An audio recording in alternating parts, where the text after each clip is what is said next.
यार हनुमान जी की कुंडली में आ गया शनि। हनुमान जी बैठे थे राम सेतु रामेश्वरम में, बैठ करके राम सेतु का दर्शन कर रहे थे, राम जी का चिंतन कर रहे थे।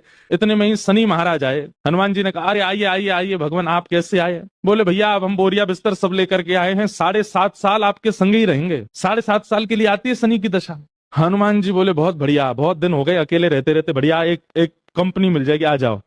तो शनि महाराज बोले आपके कौन से अंग में विराजू मैं? बोले आपको जो बढ़िया लगता हो वहां बैठ जाओ। बोले ऊपर आप हमारे इसलिए नहीं आ सकते क्योंकि हमारा सर्वांगीण अंग राम से अंकित है, राम के ऊपर हम बैठने नहीं देंगे, हमारे इष्ट हैं वो। तो शनि बोले हम कहाँ बैठे? बोले एक काम करो, आप हमारी पूंछ पे बैठ जाओ, ये पूंछ खाली बैठी है, बढ़िया है, लहराते रहोगे पूरे दिन, बैठ जाओ। शनि की दशा हनुमान जी की पूंछ पे बैठ गई। हनुमान जी महाराज बोले मैं अपने नित्य क्रम कर सकता हूँ जो मैं रोज करता हूँ? बोले हाँ हाँ आप करिए। हनुमान जी का तो नियम था, राम सेतु का दर्शन करके फिर पूरी पृथ्वी की परिक्रमा करते थे। हनुमान जी गए महाराज पृथ्वी परिक्रमा करने, कभी पहाड़ों पे कूद जाएं, कभी समुद्र के भीतर चले जाएं, कभी आकाश में उड़ जाएं, कभी पाताल में चले जाएं, कभी आकाश में तीनों लोकों के दर्शन करके आ जाएं, साकेत प्रणाम करें, कभी अयोध्या पहुंच जाएं, फिर एक संगी हिमालय पे पहुंच जाएं, वहां जाकर के फिर कभी किसी ऋषि को प्रणाम करने चले जाएं। हनुमान जी टिकते कहां, वो तो घूमते ही रहते हैं। यत्र यत्र रघुनाथ कीर्तनम तत्र तत्र कृतमस्तकांजलिम।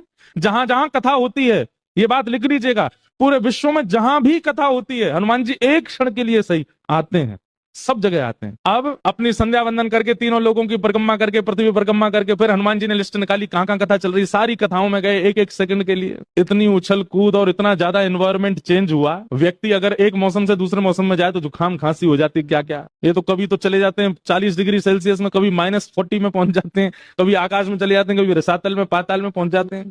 7 घंटे बाद श्री हनुमान जी महाराज गंगा जी के तट पर आकर के जैसे ही बैठे, शनि महाराज लुढ़क करके गिर पड़े। बोले हाथ जोड़े तुम्हारे भैया, नहीं रहना हमको आपके साथ, आप अकेले ही रहो, नहीं रह पाएंगे। बोले 7 घंटे में आपने हमारी हालत कर दी, 7 साल में तो आप शनि पर ही शनि चढ़ा दोगे। हनुमान जी महाराज बोले भैया देखो एक बात हमारी सुनो, जिनके सिर पर राम ग्रह लगा हो, जिनके सिर पर कृष्ण ग्रह लगा हो, भूल करके भी वहां मत चले जाना, नहीं तो शनि की 7.5 शनि पे ही उल्टी हो जाएगी। तब श्री शनि महाराज कभी किसी कृष्ण भक्त पर, कभी किसी राम भक्त पर, शनि नहीं कोई ग्रह नहीं आता,